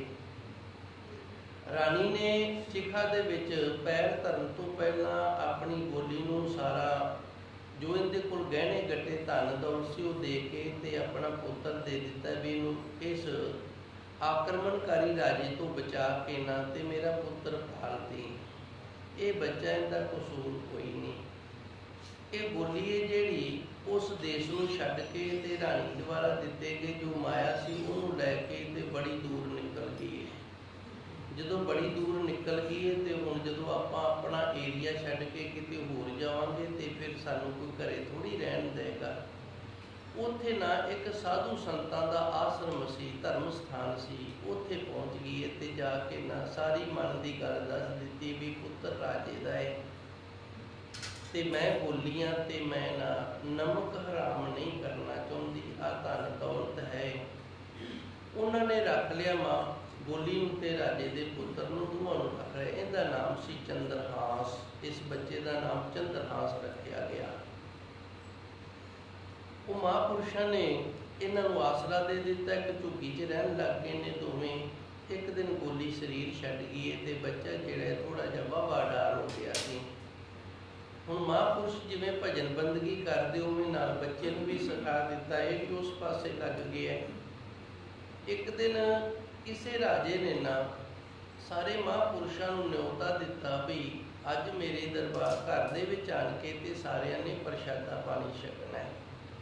ਇਹ ਵੀ ਚਲੇ ਗਏ ਨੇ, ਹੋਰ ਵੀ ਦੂਰੋਂ ਨੇੜੇ ਜਿਹੜੇ ਸਾਧੂ ਸੰਤ ਸਨ ਉਹ ਵੀ ਪਹੁੰਚ ਗਏ ਨੇ। ਇਹ ਹੁਣ ਹੈ ਬੱਚਾ 5-7 ਸਾਲ ਦੀ ਉਮਰ ਦਾ ਤੇ ਸਾਧੂਆਂ ਦੇ ਨਾਲ ਉੱਥੇ ਪਹੁੰਚ ਗਿਆ ਹੈ। ਇਹ ਪ੍ਰਸ਼ਾਦਾ ਛਕ ਰਿਹਾ ਹੈ ਤੇ ਸਾਹਮਣੇ ਇੱਕ ਸਾਧੂ ਬੈਠਾ ਹੈ। ਉਸਨੇ ਇਸ ਬੱਚੇ ਦੇ ਮੱਥੇ ਨੂੰ ਜਦੋਂ ਪੜ੍ਹਿਆ ਨਾ ਤੇ ਉਹ ਬੜਾ ਹੈਰਾਨ ਹੋਇਆ। ਇਹ ਤ੍ਰਿਸ਼ਟ ਬੁੱਧੀ ਸੀ ਜਿਹੜਾ, ਇਸੇ ਨੇ ਇਹਨਾਂ ਸਾਰੇ ਸਾਧੂਆਂ ਨੂੰ ਸੱਦਿਆ। ਜਦੋਂ ਸਾਰੇ ਸਾਧੂਆਂ ਨੂੰ ਸੱਦਿਆ ਤੇ ਪ੍ਰਸ਼ਾਦਾ ਪਾਣੀ ਛਕ ਰਹੇ ਨੇ ਤੇ ਇੱਕ ਸਾਧੂ ਨਾ ਜਿਹੜਾ ਉਹ ਹੱਸ ਪਿਆ ਹੈ। ਤ੍ਰਿਸ਼ਟ ਬੁੱਧੀ ਉੱਥੇ ਤਾਂ ਚੁੱਪ ਰਿਹਾ ਵੀ ਸੰਗਤ ਬੈਠੀ ਹੈ ਸਾਰੀ ਪ੍ਰਸ਼ਾਦਾ ਛਕ ਰਹੇ ਨੇ ਤੇ ਬਾਅਦ ਦੇ ਵਿੱਚ ਉਸ ਸੰਤ ਮਹਾਤਮਾ ਨੂੰ ਪੁੱਛਦਾ ਜੀ ਤੁਸੀਂ ਨਾ ਹੱਸੇ ਸੀ, ਸਾਡੀ ਸੇਵਾ 'ਚ ਕੋਈ ਕਮੀ ਲੱਗੀ ਤੁਹਾਨੂੰ? ਪ੍ਰਸ਼ਾਦਾ ਪਾਣੀ ਕੱਚਾ ਪੱਕਾ ਲੱਗਿਆ? ਇਹ ਮਹਾਂਪੁਰਸ਼ ਕਹਿੰਦੇ ਨਹੀਂ, ਇਸ ਤਰ੍ਹਾਂ ਦੀ ਕੋਈ ਗੱਲ ਨਹੀਂ, ਅਸੀਂ ਸੁੱਤੇ ਹੱਸ ਪਏ ਹਾਂ। ਇਹਨੇ ਪੈਰ ਪਕੜ ਲਏ, ਕਹਿੰਦੇ ਨਹੀਂ ਜੀ ਸਾਧੂ ਕਦੀ ਸੁੱਤੇ ਨਹੀਂ ਹੱਸਿਆ ਕਰਦੇ, ਇਹਨਾਂ ਦੇ ਬੋਲ ਦੇ ਵਿੱਚ ਹੱਸਣ ਦੇ ਵਿੱਚ ਕੋਈ ਨਾ ਕੋਈ ਰਾਜ ਹੁੰਦਾ ਹੈ ਤੇ ਕਿਰਪਾ ਕਰੋ ਮੇਰੇ ਤੋਂ ਲੁਕੋ ਨਾ। ਇਹ ਕਹਿੰਦਾ ਚੰਗਾ ਫਿਰ ਤੈਨੂੰ ਦੱਸ ਦਿੰਦੇ ਹਾਂ, ਜਿਹੜਾ ਬੱਚਾ ਨਿੱਕਾ ਜਿਹਾ ਸਾਧੂ ਹੈ ਨਾ ਚੰਦਰਹਾਸ, ਇਹਦੇ ਨਾਲ ਤੇਰੀ ਬੱਚੀ ਦਾ ਸੰਜੋਗ ਲਿਖਿਆ, ਤੇਰੀ ਬੱਚੀ ਦਾ ਇਹਦੇ ਨਾਲ ਵਿਆਹ ਹੋਣਾ ਤੇ ਅਸੀਂ ਇਹ ਸੇਸ ਕਰਕੇ ਹਾਂ ਵੀ ਇੱਕ ਫਕੀਰਾਂ ਦੇ ਨਾਲ ਰਹਿਣ ਵਾਲਾ ਫਕੀਰ ਬਣਿਆ ਬੱਚਾ ਰਾਜੇ ਦੀ ਬੱਚੀ ਦੇ ਨਾਲ ਪਰਮਾਤਮਾ ਨੇ ਵੇਖੋ ਸੰਜੋਗ ਲਿਖ ਦਿੱਤੇ ਨੇ। ਹੁਣ ਤ੍ਰਿਸ਼ਟ ਬੁੱਧੀ ਹੈ ਜਿਹੜਾ, ਉਦੋਂ ਤਾਂ ਇਹਨੇ ਗੱਲ ਦੇ ਉੱਤੇ ਜ਼ਿਆਦਾ ਗੌਰ ਨਹੀਂ ਕੀਤੀ। ਬਾਅਦ ਦੇ ਵਿੱਚ ਨਾ ਇਹਨੇ ਜਦੋਂ ਘਰ ਪਰਿਵਾਰ ਦੇ ਵਿੱਚ ਬੈਠ ਕੇ ਗੱਲ ਤੋਰੀ ਵੀ ਮਹਾਂਪੁਰਸ਼ਾਂ ਨੇ ਆਖਿਆ ਸਾਡੀ ਬੱਚੀ ਦੇ ਜਿਹੜੇ ਸੰਜੋਗ ਨੇ ਇਹ ਫਕੀਰ ਦੇ ਬੱਚੇ ਦੇ ਨਾਲ ਲਿਖੇ ਨੇ ਤੇ ਕਿਉਂ ਨਾ ਇਸ ਬੱਚੇ ਨੂੰ ਮਰਵਾ ਦਿੱਤਾ ਜਾਵੇ। ਇਸ ਨੇ ਨਾ ਜਲਾਦ ਬੁਲਾ ਲਏ ਨੇ ਤੇ ਉਹਨਾਂ ਨੂੰ ਲਾਲਚ ਦੇ ਦਿੱਤਾ ਵੀ ਫਲਾਣੀ ਕੁੱਲੀ ਦੇ ਅੰਦਰ, ਝੁੱਗੀ ਦੇ ਅੰਦਰ, ਡੇਰੇ ਅੰਦਰ ਨਾ ਚੰਦਰਹਾਸ ਨਾਂ ਦਾ ਇੱਕ ਬੱਚਾ ਰਹਿੰਦਾ ਤੇ ਉਹਦਾ ਤੁਸੀਂ ਕਤਲ ਕਰ ਦਿਓ। ਇਹ ਜਿਹੜੇ ਜਲਾਦ ਸਨ ਇਹਨਾਂ ਨੇ ਬਲੇਵੇਂ ਦੇ ਨਾਲ ਚੰਦਰਹਾਸ ਨੂੰ ਲੈ ਲਿਆ ਤੇ ਦੂਰ ਲੈ ਗਏ ਨੇ। ਦੂਰ ਲਿਜਾ ਕੇ ਇਹਨੂੰ ਆਖਦੇ ਨੇ ਵੀ ਅਸੀਂ ਤੈਨੂੰ ਕਤਲ ਕਰਨਾ ਹੈ ਤੇ ਜਲਾਦਾਂ ਤੇਰੀ ਸੁੰਦਰ ਸੂਰਤ ਵੇਖ ਕੇ ਨਾ ਸਾਡਾ ਜੀ ਕਰਦਾ ਵੀ ਤੂੰ ਕੁਝ ਮੰਗੇ ਤੇ ਅਸੀਂ ਤੇਰੀ ਖੁਆਇਸ਼ ਪੂਰੀ ਕਰ ਦੀ, ਤਾਂ ਕਿ ਸਾਨੂੰ ਇਸ ਗੁਨਾਹ ਦਾ ਪਾਪ ਦਾ ਫਲ ਜਿਹੜਾ ਅੱਧਾ ਲੱਗੇ। ਜਦੋਂ ਮਰਨ ਵਾਲੇ ਨੂੰ ਪੁੱਛਿਆ ਜਾਏ ਨਾ ਤੇਰੀ ਆਖਰੀ ਖੁਆਇਸ਼ ਕੀ ਹੈ ਤੇ ਪਾਪ ਅੱਧਾ ਰਹਿ ਜਾਂਦਾ ਹੈ। ਇਸ ਵਿਧਾਨ ਨੂੰ ਹੀ ਮੁੱਖ ਰੱਖ ਕੇ ਸਾਡੀ ਸਰਕਾਰ ਜਦੋਂ ਕਿਸੇ ਨੂੰ ਫਾਂਸੀ ਦਿੰਦੀ ਹੈ ਨਾ ਉਦੋਂ ਉਹਨੂੰ ਆਖਰੀ ਇੱਛਾ ਪੁੱਛਦੀ ਹੈ, ਰੋ ਵਿਚਾਰ ਮੈਂ ਉੱਧਰ ਨਾ ਜਾਵਾਂ, ਸਮਾਂ ਇੱਧਰ ਹੀ ਪੂਰਾ ਹੋ ਜਾਣਾ ਆਪਣਾ। ਹੁਣ ਇਹ ਚੰਦਰਹਾਸ ਨੇ ਕਿਹਾ ਵੀ ਮੈਂ ਨਾ ਇਸ਼ਨਾਨ ਕਰਨਾ ਹੈ, ਇਸ਼ਨਾਨ ਕਰਕੇ ਭਜਨ ਕਰਾਂਗਾ ਤੇ ਜਦੋਂ ਮੇਰਾ ਪਾਠ ਪੂਰਾ ਹੋ ਗਿਆ ਨਾ ਮੈਂ ਸਿਰ ਝੁਕਾਵਾਂਗਾ, ਤੁਸੀਂ ਮੇਰੀ ਗਰਦਨ ਲਾ ਦਿਓ। ਇੱਕ ਸਰੋਵਰ ਤੇ ਲੈ ਗਏ ਨੇ। ਚੰਦਰਹਾਸ ਛੋਟਾ ਜਿਹਾ ਬੱਚਾ 5-7 ਸਾਲ ਦਾ, ਇਹਨੇ ਇਸ਼ਨਾਨ ਕੀਤਾ। ਇਸ਼ਨਾਨ ਕਰਕੇ ਸਮਾਧੀ 'ਚ ਲੀਨ ਹੋ ਗਿਆ। ਜਦੋਂ ਇਹ ਸਮਾਧੀ 'ਚ ਲੀਨ ਹੋ ਗਿਆ ਤੇ ਇਹਨਾਂ ਦੇ ਅੰਦਰ ਇਹ ਖਿਆਲ ਆਇਆ ਵੀ ਇਹਨੂੰ ਮਾਰਨ ਤਾਂ ਸਾਨੂੰ ਬੜਾ ਵੱਡਾ ਗੁਨਾਹ ਲੱਗੇਗਾ ਤੇ ਇੱਕ ਸਾਧੂ ਸੰਤ ਪੂਰਨ ਨੇ ਤੇ ਫਿਰ ਉਹਦਾ ਰਾਜਾ ਸਾਨੂੰ ਨਹੀਂ ਛੱਡੇਗਾ। ਇਹਨਾਂ ਨੇ ਕੀ ਕੀਤਾ, ਇਹਦੇ ਅੱਖ ਹੱਥ ਦੀਆਂ ਨਾ 6 ਉਂਗਲਾਂ ਸਨ। 6ਵੀਂ ਉਂਗਲ ਵੱਢ ਲਈ ਤੇ ਰਾਜੇ ਨੂੰ ਲਿਜਾ ਕੇ ਵਿਖਾ ਦਿੱਤੀ ਹੈ ਵੀ ਇਹ 6ਵੀਂ ਉਂਗਲ ਅਸੀਂ ਉਹਦੀ ਉਂਗਲ ਵੱਢ ਲਿਆਏ ਹਾਂ। ਤੇ ਰਾਜੇ ਨੂੰ ਯਕੀਨ ਹੋ ਗਿਆ ਵੀ ਹਾਂ ਇਹ ਕਤਲ ਕਰ ਰਹੇ ਨੇ, ਮਾਰ ਰਹੇ ਨੇ। ਹੁਣ ਇਹਦੀ ਝੁੱਗੀ ਤੋਂ ਇਹਨੂੰ ਦੂਰ ਲੈ ਗਏ ਸਨ ਕਿਤੇ ਜੰਗਲਾਂ ਦੇ ਵਿੱਚ, ਤੇ ਬੱਚਾ ਉੱਥੇ ਸਰੋਵਰ ਦੀ ਫਿਰ ਰੱਬ ਦਾ ਨਾਮ ਲੈਣਾ ਸੀ ਲਈ ਗਿਆ। ਤੇ ਇੱਕ ਦਿਨ ਕੋਈ ਹੋਰ ਰਾਜਾ ਸੀ, ਉਹ ਰਾਜਾ ਉਧਰ ਸ਼ਿਕਾਰ ਕਰਦਾ ਕਰਦਾ ਜਦੋਂ ਪਹੁੰਚਿਆ ਤੇ ਉਹਨੇ ਆਖਿਆ ਵੀ ਨਿੱਕਾ ਜਿਹਾ ਸਾਧੂ ਏ ਤੇ ਸੋਹਣਾ ਬੜਾ ਹੈ। ਜਦੋਂ ਪੁੱਛਿਆ ਤੇ ਇਹਨੇ ਆਖਿਆ ਵੀ ਮੈਂ ਤਾਂ ਇੱਥੇ ਹੀ ਰਹਿਣਾ ਹੈ। ਕਹਿੰਦਾ ਚੱਲ ਤੂੰ ਮੇਰਾ ਪੁੱਤਰ ਬਣ ਜਾ ਤੇ ਭਜਨ ਬੰਦਗੀ ਕਰਨੀ, ਮੇਰੇ ਘਰੇ ਬੈਠਾ ਕਰੀ ਜਾਇਆ ਕਰੀ। ਇਹਨੂੰ ਨਾਲ ਲੈ ਗਿਆ। ਹੁਣ ਪਹਿਲੋਂ ਸਾਧੂਆਂ ਵਾਲੇ ਲਿਬਾਸ ਦੇ ਵਿੱਚ ਰਹਿੰਦਾ ਸੀ ਤੇ ਹੁਣ ਰਾਜਿਆਂ ਵਾਲੇ ਲਿਬਾਸ ਦੇ ਵਿੱਚ ਰਹਿਣ ਲੱਗ ਗਏ। ਇਹਨੇ ਪੜ੍ਹਾਇਆ ਲਿਖਾਇਆ, ਇਹ ਜਵਾਨ ਹੋ ਗਿਆ। ਜਦੋਂ ਜਵਾਨ ਹੋਇਆ ਨਾ, ਤ੍ਰਿਸ਼ਟ ਬੁੱਧੀ ਨੂੰ ਕਿਸੇ ਨੇ ਦੱਸਿਆ ਵੀ ਉਸ ਰਾਜੇ ਨੇ ਨਾ ਜਿਹੜਾ ਰਾਜ ਅਭਿਵੇਕ ਉਹ ਕਰਨਾ, ਭਾਵ ਆਪਣੇ ਪੁੱਤਰ ਨੂੰ ਗੱਦੀ ਤੇ ਬਿਠਾਣਾ ਹੈ। ਤੇ ਤ੍ਰਿਸ਼ਟ ਬੁੱਧੀ ਬੜਾ ਹੈਰਾਨ ਹੋਏਗਾ, ਕਹਿੰਦਾ ਉਹਦੇ ਤਾਂ ਔਲਾਦ ਹੀ ਨਹੀਂ ਸੀ, ਉਹਦੇ ਤਾਂ ਬੱਚੇ ਹੀ ਨਹੀਂ ਸੀ, ਤੇ ਉਹਨੇ ਪੁੱਤਰ ਕਿੱਥੋਂ ਹੋ ਗਿਆ? ਮੈਂ ਤਾਂ ਸੁਣਿਆ ਹੀ ਨਹੀਂ, ਉਹਦੇ ਤਾਂ ਹੈ ਹੀ ਨਹੀਂ ਸੀ। ਫਿਰ ਕਿਸੇ ਨੇ ਦੱਸਿਆ ਵੀ ਇਹ ਇਸ ਤਰ੍ਹਾਂ ਨਾਲ ਜੰਗਲ 'ਚੋਂ ਬੱਚਾ ਮਿਲਿਆ ਹੈ। ਜਾਣੀ ਸਾਰੀ ਗੱਲ ਦਾ ਪਤਾ ਲੱਗ ਗਿਆ ਵੀ ਜਿਹੜੇ ਜਲਾਦ ਸਨ ਉਹਨਾਂ ਨੇ ਮਾਰਿਆ ਨਹੀਂ, ਤੇ ਬੱਚਾ ਉਹ ਹੀ ਹੈ ਜਿਹਦੇ ਨਾਲ ਮੇਰੀ ਬੱਚੀ ਦੇ ਲੇਖ ਲਿਖੇ ਨੇ। ਹੁਣ ਤ੍ਰਿਸ਼ਟ ਬੁੱਧੀ ਉਸ ਰਾਜੇ ਦੇ ਪਾਸ ਉੱਥੇ ਗਿਆ, ਕਿਉਂਕਿ ਉਹਨੇ ਨਿਉਤਾ ਦਿੱਤਾ ਸੀ ਰਾਜ ਵਿਵੇਕ ਕਰਨ ਵਾਸਤੇ ਵੀ ਮੈਂ ਆਪਣੇ ਪੁੱਤਰ ਨੂੰ ਗੱਦੀ ਤੇ ਬਿਠਾਣਾ ਹੈ। ਤੇ ਸਾਰੇ ਰਾਜੇ ਜਿਹੜੇ ਸਨ ਉਹ ਇਕੱਠੇ ਕਰ ਲਏ। ਜਦੋਂ ਤ੍ਰਿਸ਼ਟ ਬੁੱਧੀ ਉੱਥੇ ਪਹੁੰਚਿਆ ਤੇ ਇਹਨੇ ਸ਼ਕਲ ਸਿਆਣ ਲਈ ਵੀ ਬੱਚਾ ਤੇ ਚੰਦਰਹਾਸ, ਨਾਮ ਵੀ ਚੰਦਰਹਾਸ ਤੇ ਹੈ ਵੀ ਉਹ ਵੀ ਜਿਹਦੇ ਨਾਲ ਮੇਰੇ ਬੱਚੀ। ਉਹਨੂੰ ਪੁੱਛਿਆ ਕਿੱਥੋਂ ਲਿਆ, ਉਹਨੇ ਦੱਸਤਾ ਵੀ ਇਸ ਤਰ੍ਹਾਂ ਜੰਗਲ ਤੋਂ। ਤੇ ਵੇਖਿਆ ਤੇ ਇੱਕ ਪਾਸੇ ਦੀ ਉਂਗਲ ਹੈ ਜਿਹੜੀ ਉਹ ਵੀ ਵੱਡੀ ਹੋਈ ਹੈ, ਸਾਰਾ ਕੁਝ ਸਬੂਤ ਮਿਲ ਗਿਆ। ਹੁਣ ਇਹ ਰਾਜੇ ਦਾ ਪੁੱਤਰ, ਇਹਨੂੰ ਤ੍ਰਿਸ਼ਟ ਬੁੱਧੀ ਮਾਰ ਨਹੀਂ ਸਕਦਾ। ਇਹਨੇ ਫਿਰ ਇੱਕ ਚਾਲ ਚੱਲੀ, ਕਹਿੰਦਾ ਜੀ ਇਸ ਤਰ੍ਹਾਂ ਕਰਕੇ ਨਾ ਮੈਂ ਜਿਹੜਾ ਇੱਥੇ ਤੁਹਾਡੇ ਰਾਜ ਭਾਗ ਤੇ ਕੁਝ ਦੇਣਾ ਨਾ, ਉਹ ਮੈਂ ਆਪਣੇ ਘਰੇ ਭੁੱਲ ਆਇਆ, ਤੇ ਕਿਉਂ ਨਾ ਤੇਰੇ ਪੁੱਤਰ ਨੂੰ ਭੇਜ ਦਈਏ, ਭੱਜ ਕੇ ਫੜ ਲਿਆਏਗਾ। ਤੇ ਉਧਰ ਨਾ ਇੱਕ ਚਿੱਠੀ ਲਿਖ ਦਿੱਤੀ ਤੇ ਚੰਦਰਹਾਸ ਨੂੰ ਕਹਿ ਦਿੱਤਾ ਵੀ ਚਿੱਠੀ ਤੂੰ ਮੇਰੇ ਪੁੱਤਰ ਨੂੰ ਦੇ ਦੀ, ਆਪੇ ਤੈਨੂੰ ਉਹ ਸਮਾਨ ਦੇ ਦੇਗਾ। ਚਿੱਠੀ ਦੇ ਵਿੱਚ ਇਹ ਲਿਖ ਦਿੱਤਾ ਵੀ ਇਹ ਚੰਦਰਹਾਸ, ਇਹਦੇ ਨਾਲ ਤੇਰੀ ਭੈਣ ਦੇ ਸੰਜੋਗ ਲਿਖੇ ਨੇ ਤੇ ਇਹਨੂੰ ਤੂੰ ਕਤਲ ਕਰ ਦੇਣਾ ਹੈ। ਇਹ ਜਦੋਂ ਗਿਆ ਹੈ ਉੱਥੇ ਤ੍ਰਿਸ਼ਟ ਬੁੱਧੀ ਦੇ ਰਾਜ ਦੇ ਵਿੱਚ, ਉੱਥੇ ਬਾਹਰ ਬਾਗ ਦੇ ਵਿੱਚ ਠੰਡੀ ਥਾਂ ਵੇਖ ਕੇ ਤੇ ਆਰਾਮ ਕਰਨ ਦੇ ਲਈ ਸੌਂ ਗਿਆ ਵੀ ਚੱਲ ਰਾਜੇ ਕੋਲ ਪਹੁੰਚ ਹੀ ਜਾਣਾ, ਮਾੜਾ ਜਿਹਾ ਰੈਸਟ ਕਰ ਲਈਏ। ਉੱਥੇ ਹੀ ਉਹ ਤ੍ਰਿਸ਼ਟ ਬੁੱਧੀ ਦੀ ਪੁੱਤਰੀ ਸੀ ਜਿਹਦੇ ਨਾਲ ਇਹਦੇ ਸੰਜੋਗ ਸਨ। ਇਹਦਾ ਸਰੂਪ ਵੇਖ ਕੇ ਬੇਈਮਾਨ ਹੋ ਗਈ ਹੈ, ਮੋਹਿਤ ਹੋ ਗਈ ਹੈ, ਪਿਆਰ ਹੋ ਗਿਆ ਹੈ। ਤੇ ਫਿਰ ਉਹਦੀ ਨਾ ਨਿਗਾਹ ਚਿੱਠੀ ਤੇ ਪਈ ਹੈ ਵੀ ਤਾਂ ਚਿੱਠੀ ਪਹਿਲੋਂ ਰਾਜਿਆਂ ਦੀਆਂ ਵੱਡੀਆਂ ਵੱਡੀਆਂ ਚਿੱਠੀਆਂ ਹੁੰਦੀਆਂ ਸਨ ਤੇ ਗੋਲ ਕਰਕੇ ਨਾ ਇੱਕ ਸਿਰੇ ਤੇ ਲੱਕੜ ਜਿਹੀ ਲੱਗੀ ਸੀ, ਬੰਨੀਆਂ ਹੁੰਦੀਆਂ ਸਨ। ਇਹਨੇ ਚਿੱਠੀ ਕੱਢ ਕੇ ਪੜ੍ਹੀ ਤੇ ਲਿਖਿਆ ਵੀ ਇਹਨੂੰ ਮਾਰ ਦੇਣਾ। ਉਹਨੇ ਚਿੱਠੀ ਬਦਲ ਦਿੱਤੀ, ਲਿਖ ਦਿੱਤਾ ਵੀ ਇਹਦੇ ਨਾਲ ਨਾ ਤੇਰੀ ਭੈਣ ਦਾ ਵਿਆਹ ਕਰਦੀ ਜਿਹਦਾ ਨਾਮ ਵੇਖਿਆ ਸੀ। ਜਦੋਂ ਗਿਆ ਏ ਤੇ ਉੱਥੇ ਤ੍ਰਿਸ਼ਟ ਬੁੱਧੀ ਦੇ ਪੁੱਤਰ ਨੇ ਜਦੋਂ ਪੜ੍ਹਿਆ, ਜਿਹੜਾ ਤ੍ਰਿਸ਼ਟ ਬੁੱਧੀ ਹੈ ਇਹਦੇ ਪੁੱਤਰ ਦਾ ਨਾਮ ਸੀ ਮਦਨ ਸਿੰਘ। ਮਦਨ ਸਿੰਘ ਨੇ ਜਦੋਂ ਪੜ੍ਹਿਆ ਤੇ ਉਹਨੇ ਆਪਣੀ ਭੈਣ ਦਾ ਨਾਤਾ ਰਿਸ਼ਤਾ ਜਿਹੜਾ ਇਹਦੇ ਨਾਲ ਜੋੜ ਦਿੱਤਾ ਚੰਦਰਹਾਸ ਦੇ ਨਾਲ। ਉਧਰ ਭਾਈ ਚਿੱਠੀ ਤੇ ਲਿਖ ਦਿੱਤਾ ਵੀ ਤੁਹਾਡੇ ਵਚਨ ਸਨ ਜਿਹੜੇ ਪਿਤਾ ਜੀ ਅਸੀਂ ਮੰਨ ਲੈਣੇ, ਤੇ ਚੰਦਰਹਾਸ ਦੇ ਨਾਲ ਮੈਂ ਨਾਤਾ ਜੋੜ ਦਿੱਤਾ ਆਪਣੀ ਭੈਣ ਵਿਖਿਆ ਦਾ। ਉਹ ਜਦੋਂ ਵੇਖ ਕੇ ਹੈਰਾਨ ਹੋ ਗਏ ਵੀ ਤੇ ਜਿਉਂਦਾ ਹੀ ਆ ਗਿਆ ਤੇ ਚਿੱਠੀ ਦਿੱਤੀ ਹੈ। ਤੇ ਚਿੱਠੀ ਪੜ੍ਹ ਕੇ ਫਿਰ ਇਹਨੂੰ ਸੱਤੀ ਕੱਪੜੀ ਅੱਗ ਲੱਗ ਗਈ ਹੈ। ਫਿਰ ਇਸ ਤਰ੍ਹਾਂ ਸਾਖੀ ਕਾਫੀ ਲੰਮੀ ਹੈ ਲੇਕਿਨ ਸਮਾਂ ਹੋ ਗਿਆ ਹੈ। ਇਹ ਨਾ ਇੱਕ ਜਗ੍ਹਾ ਤੇ ਆਪਣੇ ਘਰੇ ਇਕੱਠੇ ਹੋ ਗਏ ਨੇ ਜਿੱਥੇ ਤ੍ਰਿਸ਼ਟ ਬੁੱਧੀ ਦਾ ਰਾਜ ਸੀਗਾ। ਉੱਥੇ ਇਹਦਾ ਪੁੱਤਰ ਕਰਮ ਸਿੰਘ ਤੇ ਉੱਥੇ ਹੀ ਇਹ ਚੰਦਰਹਾਸ ਤੇ ਉੱਥੇ ਹੀ ਤ੍ਰਿਸ਼ਟ ਬੁੱਧੀ ਆ ਗਿਆ। ਤ੍ਰਿਸ਼ਟ ਬੁੱਧੀ ਨੇ ਇਹ ਆਖਿਆ ਵੀ ਸਾਡੇ ਇੱਕ ਰਿਵਾਜ ਹੈ, ਅਸੀਂ ਵਿਆਹ ਕਰਨ ਤੋਂ ਪਹਿਲਾਂ ਨਾ ਦੇਵੀ ਪੂਜਨ ਹੈ ਜਿਹੜਾ ਉਹ ਜਵਾਈ ਤੋਂ ਕਰਵਾਉਂਦੇ ਆ। ਤੇ ਇਸ ਕਰਕੇ ਕੋਈ ਨਿਸ਼ਾਨੀ ਦੇ ਦਿੱਤੀ ਵੀ ਉੱਥੇ ਪਹਾੜਾਂ ਦੇ ਵਿੱਚ ਦੇਵੀ ਰਹਿੰਦੀ, ਤੂੰ ਉਹਦਾ ਪੂਜਨ ਕਰਕੇ ਆ। ਤੇ ਉਧਰ ਜਲਾਦਾਂ ਨੂੰ ਇਹ ਕਹਿ ਦਿੱਤਾ ਵੀ ਇਹਨੂੰ ਰਸਤੇ ਦੇ ਵਿੱਚ ਹੀ ਤੁਸੀਂ ਮਾਰ ਦੇਣਾ ਹੈ। ਤੇ ਆਪਣਾ ਪੁੱਤਰ ਸੀ ਜਿਹੜਾ ਉਹ ਕਿਸੇ ਹੋਰ ਰਾਜੇ ਨੇ ਨਾ ਸਵੰਬਰ ਰਚਿਆ ਸੀ ਆਪਣੀ ਬੱਚੀ ਵਾਸਤੇ ਵੀ ਰਾਜੇ ਇਕੱਠੇ ਹੋ ਜਾਣ, ਰਾਜਕੁਮਾਰ ਮੇਰੀ ਬੱਚੀ ਨੂੰ ਜਿਹੜਾ ਪਸੰਦ ਆ ਜਾਏਗਾ ਨਾ ਮੈਂ ਉਹਨੂੰ ਵਰ ਦੇ, ਬੱਚੀ ਉਹਨੂੰ ਵਰ ਲਏਗੀ। ਉੱਥੇ ਭੇਜਤਾ। ਹੁਣ ਜਿਹੜਾ ਕਰਮ ਸਿੰਘ ਇਹਦਾ ਮਨ ਬਦਲ ਗਿਆ ਹੈ ਇਹਨੇ ਆਖਿਆ ਵੀ ਮੈਂ ਇਤਨਾ ਸੋਹਣਾ ਨਹੀਂ ਜਿਤਨਾ ਸੋਹਣਾ ਚੰਦਰਹਾਸ ਹੈ, ਤੇ ਕਿਉਂ ਨਾ ਚੰਦਰਹਾਸ ਨੂੰ ਭੇਜਿਆ ਜਾਵੇ ਤੇ ਬੱਚੀ ਨੂੰ ਵਰ ਲੈ ਆਏਗਾ। ਹੁਣ ਜਿੱਥੇ ਜਾਣਾ ਸੀ ਚੰਦਰਹਾਸ ਨੇ ਦੇਵੀ ਦੀ ਪੂਜਾ ਕਰਨ, ਉੱਥੇ ਤ੍ਰਿਸ਼ਟ ਬੁੱਧੀ ਦਾ ਪੁੱਤਰ ਹੈ ਜਿਹੜਾ ਕਰਨ ਉਹ ਚਲਾ ਗਿਆ ਹੈ। ਤੇ ਜਿੱਥੇ ਜਾਣਾ ਸੀਗਾ ਤ੍ਰਿਸ਼ਟ ਬੁੱਧੀ ਦੇ ਪੁੱਤਰ ਨੇ, ਉਹ ਅਦਲਾ ਬਦਲੀ ਹੋ ਗਈ ਹੈ। ਗੱਲ ਮੁੱਕੀ, ਤ੍ਰਿਸ਼ਟ ਬੁੱਧੀ ਦਾ ਪੁੱਤਰ ਹੈ ਨਾ ਜਿਹੜਾ, ਉਹ ਮਾਰਿਆ ਗਿਆ ਹੈ, ਤੇ ਚੰਦਰਹਾਸ ਹੈ ਜਿਹੜਾ, ਇਹਨੂੰ ਉੱਥੋਂ ਵੀ ਵਰ ਮਿਲ ਗਿਆ, ਪਤਨੀ ਵਿਆਹ ਕੇ ਲੈ ਕੇ ਆ ਗਿਆ। ਤੇ ਜਦੋਂ ਰਾਜੇ ਤ੍ਰਿਸ਼ਟ ਬੁੱਧੀ ਨੂੰ ਸਾਰੀ ਗੱਲ ਦਾ ਪਤਾ ਲੱਗਾ ਨਾ ਵੀ ਮੇਰਾ ਪੁੱਤਰ ਹੈ ਜਿਹੜਾ ਜਲਾਦਾਂ ਨੇ ਉਹ ਮਾਰ ਦਿੱਤਾ ਹੈ, ਜਿਹੜਾ ਦੇਵੀ ਦਾ ਪੂਜਨ ਕਰਨ ਗਿਆ ਸੀ, ਤੇ ਫਿਰ ਇਹ ਬੜਾ ਪਛਤਾਇਆ। ਕਹਿੰਦੇ ਨੇ ਇਹਦੇ ਤੋਂ ਸਦਮਾ ਸਹਾਰਿਆ ਨਹੀਂ ਗਿਆ, ਆਪਣੇ ਘਰ ਲੂਕੀ ਲਾਏ, ਆਪਣੇ ਘਰ ਨੂੰ ਆਪ ਹੀ ਸੀਖ ਲਾ ਦਿੱਤੀ। ਲੂਕੀ ਦਾ ਅਰਥ ਹੁੰਦਾ ਸੀਖ ਲਾਣੀ, ਅੱਗ ਲਾਣੀ। ਆਪਣਾ ਘਰ ਲੂਕੀ ਜਾਰੇ, ਭਈ ਮੈਂ ਤਾਂ ਆਪ ਦਾ ਘਰ ਆਪ ਹੀ ਅੱਗ ਲਾ ਕੇ ਸਾੜ ਦਿੱਤਾ, ਭਾਵ ਆਪਣੇ ਪੁੱਤਰ ਨੂੰ ਆਪ ਹੀ ਮਰਾ ਲਿਆ।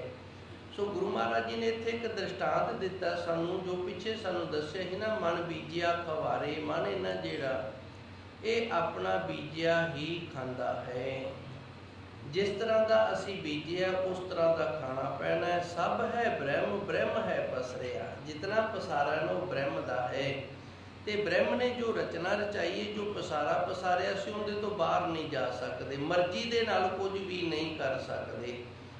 ਜੇ ਮਰਜ਼ੀ ਦੇ ਨਾਲ ਕਰ ਦਿੱਤੇ ਤੇ ਫਿਰ ਆ ਤ੍ਰਿਸ਼ਟ ਬੁੱਧੀ ਹੈ ਜਿਹੜਾ, ਇਹਦਾ ਬੱਚੀ ਦਾ ਸੰਜੋਗ ਹੀ ਬਦਲ ਲੈਂਦਾ ਵੀ ਮੈਂ ਚੰਦਰਹਾਸ ਦੇ ਨਾਲ ਵਿਆਹ ਨਹੀਂ ਕਰਨਾ, ਤੇ ਅਖੀਰ ਆਪਣਾ ਪੁੱਤਰ ਵੀ ਮਰਵਾ ਲਿਆ ਤੇ ਆਪ ਵੀ ਮਰ ਗਿਆ, ਭਾਵ ਆਪਣਾ ਘਰ ਆਪ ਹੀ ਅੱਗ ਲਾ ਕੇ ਸਾੜ ਲਿਆ। ਜਿਉਂ ਜਨ ਚੰਦਰਹਾਸ ਦੁਖੀਆ, ਇਹਦੇ ਨਾਲ ਦੁਖੀਆ ਤਾਂ ਲਾਇਆ ਹੈ ਵੀ ਹੈਗਾ ਰਾਜੇ ਦਾ ਪੁੱਤਰ ਸੀ, ਤੇ ਇਹਨੇ ਬਚਪਨ ਦੇ ਵਿੱਚ ਬੜੇ ਦੁੱਖ ਸਹਾਰੇ ਨੇ ਵਿਚਾਰੇ ਨੇ। ਪਹਿਲੋਂ ਨਿੱਕੇ ਹੁੰਦੇ ਦੀ ਮਾਂ ਮਰ ਗਈ, ਗੋਦੀ ਨੇ ਪਾਲਿਆ, ਕਿੱਥੇ ਮਾਂ ਦਾ ਦੁੱਧ ਪੀਣਾ ਸੀ, ਕਿੱਥੇ ਹੁਣ ਚਿਮਚੇ ਨਾਲ ਜਾਂ ਨਿੱਪਲ ਨਾਲ ਦੁੱਧ ਪੀ ਰਿਹਾ, ਦੁੱਖ ਹੀ ਨਾ। ਦੂਜਾ ਰਾਜੇ ਦਾ ਪੁੱਤਰ ਸੀ, ਰਾਜ ਭਾਗ ਦੇ ਵਿੱਚ ਰਹਿਣਾ ਸੀ, ਤੇ ਫਕੀਰਾਂ ਦੇ ਕਦੀ ਇੱਕ ਡੰਗ ਮਿਲਦੀ, ਕਦੀ ਦੋ ਡੰਗ ਮਿਲਦੀ, ਕਦੀ ਨਹੀਂ ਵੀ ਮਿਲਦੀ, ਇਸ ਤਰ੍ਹਾਂ ਦੁੱਖ ਦੇ ਵਿੱਚ ਰਿਹਾ ਹੈ। ਜਿਉਂ ਜਨ ਚੰਦਰਹਾਸ ਦੁਖੀਆ, ਤ੍ਰਿਸ਼ਟ ਬੁੱਧੀ ਆਪਣਾ ਘਰ ਲੂਕੀ ਜਾ ਰਹੇ, ਤੇ ਤ੍ਰਿਸ਼ਟ ਬੁੱਧੀ ਨੇ ਉਸ ਪਰਮਾਤਮਾ ਦੇ ਲਿਖੇ ਹੋਏ ਲੇਖਾਂ ਨੂੰ ਬਦਲਣ ਦੇ ਲਈ ਆਪਣਾ ਘਰ ਹੀ ਆਪ ਅੱਗ ਲਾ ਕੇ ਸਾੜ ਲਿਆ। ਅਸੀਂ ਇਸ ਤਰ੍ਹਾਂ ਨਹੀਂ ਕਰਨਾ। ਇਸੇ ਦਾ ਨਾਮ ਹੈ ਭਾਣਾ ਮੰਨਣਾ, ਹੁਕਮ ਮੰਨਣਾ ਉਸ ਵਾਹਿਗੁਰੂ ਦਾ। ਧੰਨ ਗੁਰੂ ਅਮਰਦਾਸ ਜੀ ਸੱਚੇ ਸਤਿਗੁਰੂ ਸੁਭਾਇਮਾਨ ਨੇ, ਤੇ ਸਾਡੇ ਸਤਿਕਾਰਯੋਗ ਗੁਰੂ ਪਤਨੀ ਸਾਡੇ ਮਾਤਾ ਜੀ ਆਏ ਨੇ, ਤੇ ਉਹਨਾਂ ਨੇ ਆਣ ਕੇ ਬੇਨਤੀ ਕੀਤੀ ਹੈ, ਬੀਬੀ ਭਾਨੀ ਜੀ ਬੜੇ ਜਵਾਨ ਹੋ ਗਏ ਨੇ, ਤੇ ਕਿਉਂ ਨਾ ਇਹਨਾਂ ਨੂੰ ਕੋਈ ਘਰ ਵੇਖਿਆ ਜਾਵੇ ਤੇ ਇਹਨਾਂ ਦੀ ਸਗਾਈ ਮੰਗਣੀ, ਵਿਆਹ ਕੀਤਾ ਜਾਵੇ। ਧੰਨ ਗੁਰੂ ਅਮਰਦਾਸ ਜੀ ਨੇ ਕਿਹਾ ਭਾਈ ਕਿਸ ਤਰ੍ਹਾਂ ਦਾ ਹੋਣਾ ਚਾਹੀਦਾ ਹੈ। ਕੋਲ ਬੈਠੇ ਸੇਵਾਦਾਰਾਂ ਨੇ ਕਹਿ ਦਿੱਤਾ ਵੀ ਇਸ ਤਰ੍ਹਾਂ ਦਾ। ਧੰਨ ਗੁਰੂ ਰਾਮਦਾਸ ਜੀ ਦੇ ਵੱਲ ਇਸ਼ਾਰਾ ਹੋ ਗਿਆ, ਕਹਿੰਦੇ ਨੇ ਮਾਤਾ ਜੀ ਨੇ ਕਹਿਤਾ ਇਸ ਤਰ੍ਹਾਂ ਦਾ ਹੋਣਾ ਚਾਹੀਦਾ, ਤੇ ਗੁਰੂ ਮਹਾਰਾਜ ਜੀ ਨੇ ਕਿਹਾ ਤੇਰਾ ਹੱਥ ਇੱਧਰ ਗਿਆ ਹੈ ਨਾ, ਤੇ ਅੱਜ ਤੋਂ ਇਹਦਾ ਪਤੀ ਇਹੀ ਹੋ ਗਿਆ। ਸੋ ਗੁਰੂ ਮਹਾਰਾਜ ਜੀ ਨੇ ਆਪ ਸਾਨੂੰ ਕਰਕੇ ਵਿਖਾਇਆ ਵੀ ਜਿਹੜੇ ਲੇਖ ਨੇ, ਜਿਹੜੇ ਸੰਜੋਗ ਨੇ, ਬੜੇ ਬਲਵਾਨ ਨੇ, ਇਹਨਾਂ ਨੂੰ ਨਹੀਂ ਬਦਲਿਆ ਜਾ ਸਕਦਾ। ਸੋ ਇਤਨੀ ਕੁ ਸੇਵਾ ਅੱਜ ਦੇ ਲਈ ਆਪ ਸੰਗਤਾਂ ਨੇ ਪ੍ਰਵਾਨ ਕਰਨੀ। ਧੰਨ ਗੁਰੂ ਮਹਾਰਾਜ ਜੀ ਨੇ ਸਾਨੂੰ ਦੱਸਿਆ ਬਾਣੀ ਗੁਰੂ, ਗੁਰੂ ਹੈ ਬਾਣੀ। ਬਾਣੀ ਸਾਡਾ ਗੁਰੂ ਹੈ, ਤੇ ਗੁਰੂ ਅਸੀਂ ਬਾਣੀ ਨੂੰ ਹੀ ਮੰਨਣਾ ਹੈ। ਵਿੱਚ ਬਾਣੀ ਅੰਮ੍ਰਿਤ ਸਾਰੇ, ਗੁਰਬਾਣੀ ਹੈ ਜਿਹੜੀ, ਇਸ ਦੇ ਵਿੱਚ ਸਾਰੇ ਅੰਮ੍ਰਿਤ ਨੇ, ਸਾਰੇ ਸੁੱਖ ਨੇ, ਇਹਦੇ 'ਚੋਂ ਸਾਨੂੰ ਸਾਰਾ ਕੁਝ ਮਿਲਦਾ ਹੈ। ਇਹ ਸਾਨੂੰ ਤਾਰਦੀ। ਫਿਰ ਗੁਰੂ ਜੀ ਨੇ ਸਾਨੂੰ ਇਹ ਸਮਝਾਇਆ ਸਭ ਹੈ ਬ੍ਰਹਮ, ਬ੍ਰਹਮ ਹੈ ਪਸਰਿਆ। ਇਹ ਜਿਹੜਾ ਪਸਾਰਾ ਹੈ ਨਾ, ਇਹ ਬੰਦੇ ਦਾ ਬਣਾਇਆ ਹੋਇਆ ਨਹੀਂ, ਇਹਨੂੰ ਬੰਦਾ ਨਹੀਂ ਚਲਾ ਰਿਹਾ, ਇਹਨੂੰ ਪਰਮਾਤਮਾ ਚਲਾ ਰਿਹਾ, ਵਾਹਿਗੁਰੂ ਚਲਾ ਰਿਹਾ ਹੈ।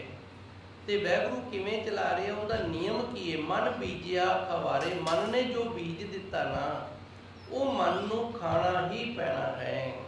ਇਹ ਉਸ ਦਾ ਨਿਯਮ ਹੈ, ਤੇ ਇਹ ਨਿਯਮ ਅਟਲ ਰਹੇਗਾ, ਇਹਨੂੰ ਕੋਈ ਟਾਲ ਨਹੀਂ ਸਕਦਾ। ਫਿਰ ਗੁਰੂ ਮਹਾਰਾਜ ਜੀ ਨੇ ਇੱਕ ਦ੍ਰਿਸ਼ਟਾਂਤ ਦਿੱਤਾ, ਜਿਉਂ ਜਨ ਚੰਦਰਹਾਸ ਦੁਖੀਆ। ਇਹ ਵਿਸ਼ਰਾਮ ਦੁਖੀਆ ਤੇ ਲਾਣਾ ਹੈ ਆਪਾਂ। ਜਿਵੇਂ ਚੰਦਰਹਾਸ ਵੇਖੋ ਕਿਤਨਾ ਦੁਖੀ ਸੀ, ਤ੍ਰਿਸ਼ਟ ਬੁੱਧੀ ਆਪਣਾ ਘਰ ਲੂਕੀ ਜਾ ਰਹੇ। ਉਸ ਪਰਮਾਤਮਾ ਨੇ ਚੰਦਰਹਾਸ ਨੂੰ ਸੁੱਖ ਦੇਣ ਦੇ ਲਈ ਤ੍ਰਿਸ਼ਟ ਬੁੱਧੀ ਦੀ ਬੁੱਧੀ ਭ੍ਰਸ਼ਟ ਕਰ ਦਿੱਤੀ, ਤੇ ਉਹਨੇ ਆਪਣਾ ਘਰ ਨੂੰ ਆਪ ਹੀ ਸਾੜ ਲਿਆ। ਹੁਣ ਇਹ ਦੋ ਦੇਸ਼ਾਂ ਦਾ ਰਾਜਾ ਬਣ ਗਿਆ। ਇੱਕ ਪਾਸੇ ਜਵਾਈ ਰਾਜਾ ਹੈ, ਤੇ ਕਹਿੰਦੇ ਪਿਓ ਦਾ ਰਾਜ ਪਾਵੇ। ਤੇ ਤੀਜਾ ਉਹ ਜਿਹੜਾ ਬੱਚੀ ਨੂੰ ਵਿਆਹ ਕੇ ਲਿਆਇਆ, ਵੇਖੋ ਕਿਤਨੇ ਸੁੱਖ ਪ੍ਰਾਪਤ ਹੋ ਗਏ ਨੇ, ਸੱਚੇ ਸਤਿਗੁਰ ਦੀ ਕਿਤਨੀ ਕਿਰਪਾ ਹੋ ਗਈ ਹੈ।